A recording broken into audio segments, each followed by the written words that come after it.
Hey everyone, welcome and thank you for joining me today on our journey through First Samuel. And today we're going to be talking about First Samuel chapter 5. So I'm glad that you were able to join yesterday. If you didn't, we want to watch yesterday's message or short clip. We talked about how the people of Israel had came up with a plan that they thought would give them the victory over the Philistines. And so what they devised was they got the Ark of God, which was special to them and unique. And they thought if they take that to battle, that they would win the victory. They came up with this idea on their own rather than consulting God. And because they didn't consult God, God didn't approve of that. And so they lost the battle, therefore, which that leads us now to chapter 5. So today we're going to read just the first verse of chapter 5, and then from there I'm going to speak what I feel like God is wanting to say to us through this chapter or even through this verse. Before we get started, I just want to ask you, if you can, please give us a thumbs up or a like, leave a comment on the comments.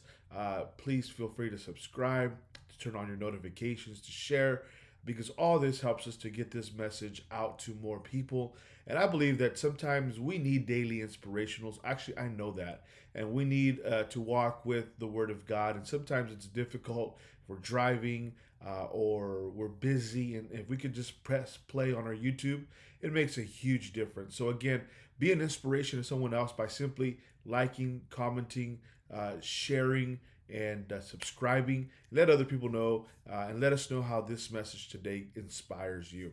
All right, so we'll be reading out of 1 Samuel chapter 5, just one verse.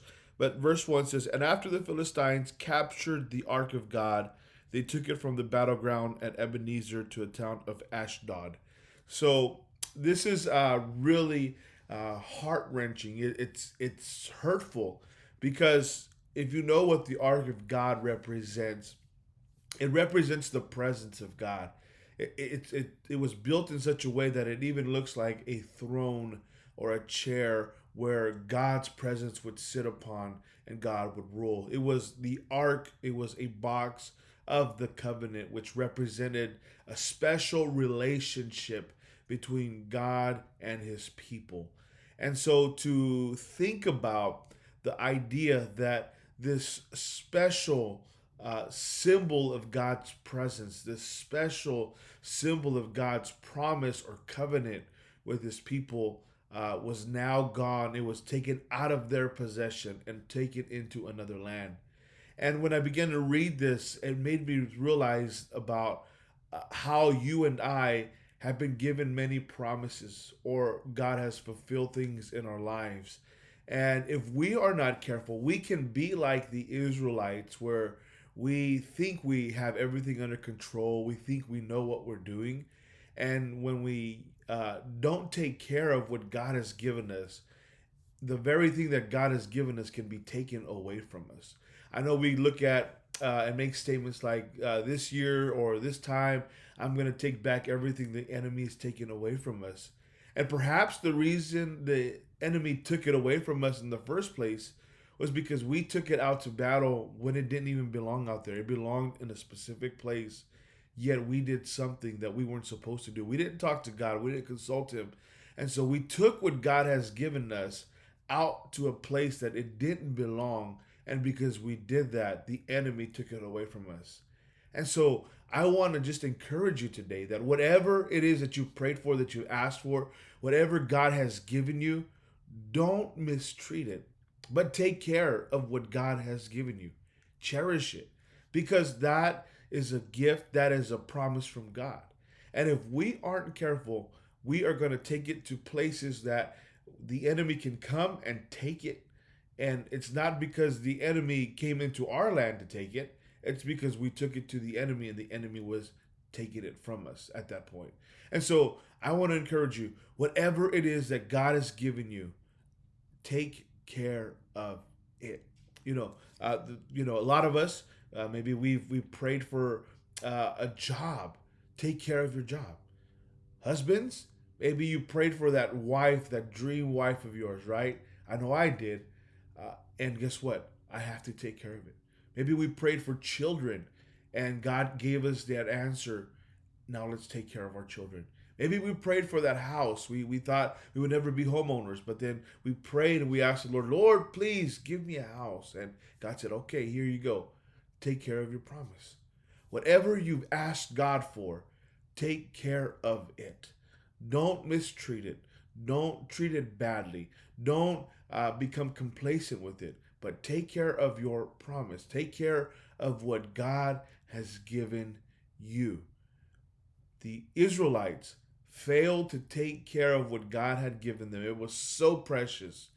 It was the seat of God, it was the throne of God. It was a symbol of God's presence. It was a symbol of God's covenant with his people. And instead of taking care of what God had given them, they took it to battle and the enemy took it.